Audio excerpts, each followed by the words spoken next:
السلام علیکم۔ میرا نام ڈاکٹر کیسر فاروق ہے اور آج میں آپ سے بات کروں گا کہ شوگر کے مریضوں میں معدے کی خرابی کیوں ہوتی ہے۔ اکثر شوگر کے مریضوں میں یہ کمپلین آتی ہے کہ ڈاکٹر صاحب کچھ ہضم نہیں ہوتا یا معدے کی خراب رہتا ہے۔ اس کی کچھ وجوہات ہیں جس کی پہ ہم دیکھ سکتے ہیں کہ شوگر کے مریضوں میں یہ پرابلم کیوں ہوتا ہے۔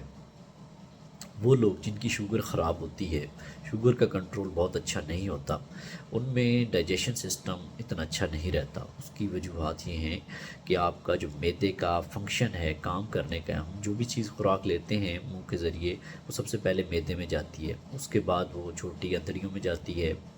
تو شوگر کے مریضوں میں یہ والا پارٹ کمزور ہو جاتا ہے، یعنی کہ جو کھانا کھایا ہے وہ معدے سے آؤٹ نہیں ہوتا، جس کی وجہ سے آپ کو ایک احساس ہوتا ہے کہ آپ کا پیٹ بھرا ہوا ہے، ہر ٹائم ابڈومنل فلنس کی کمپلین ہوتی ہے اور سینے جلنے کی بھی کمپلین ہوتی ہے۔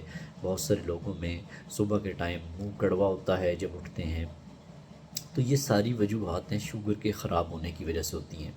تو اس کو ہم میڈیکل کی زبان میں کہتے ہیں گیسٹروپریسس، یعنی کہ آپ کا ڈائجیشن کا سسٹم کمزور ہو جاتا ہے، جس میں بہت زیادہ بد ہضمی اور اس طرح کی علامات ہوتی ہیں، کھٹے ڈکار آنا، الٹی متلی والی حالت بھی سم ٹائم کچھ لوگوں میں ہوتی ہے۔ اس کے علاوہ شوگر کے مریضوں میں جو پرابلم آتا ہے وہ میڈیسن کے ایفیکٹس بھی آتے ہیں، جس میں سب سے زیادہ مشہور ہے میٹفارمن۔ بعض لوگوں میں میٹفارمن کی وجہ سے بھی اسٹومک ایشوز ہوتے ہیں، کانسٹیپیشن کا پرابلم ہو سکتا ہے اور ڈائجیشن میں پرابلم آ سکتے ہیں۔ تو اس لیے ضروری ہے کہ آپ اپنی شوگر کو کنٹرول اچھا کریں تاکہ آپ اس پیچیدگی سے بچ سکیں اور آپ کا ہاضمہ بھی بہتر ہو جائے۔ شکریہ۔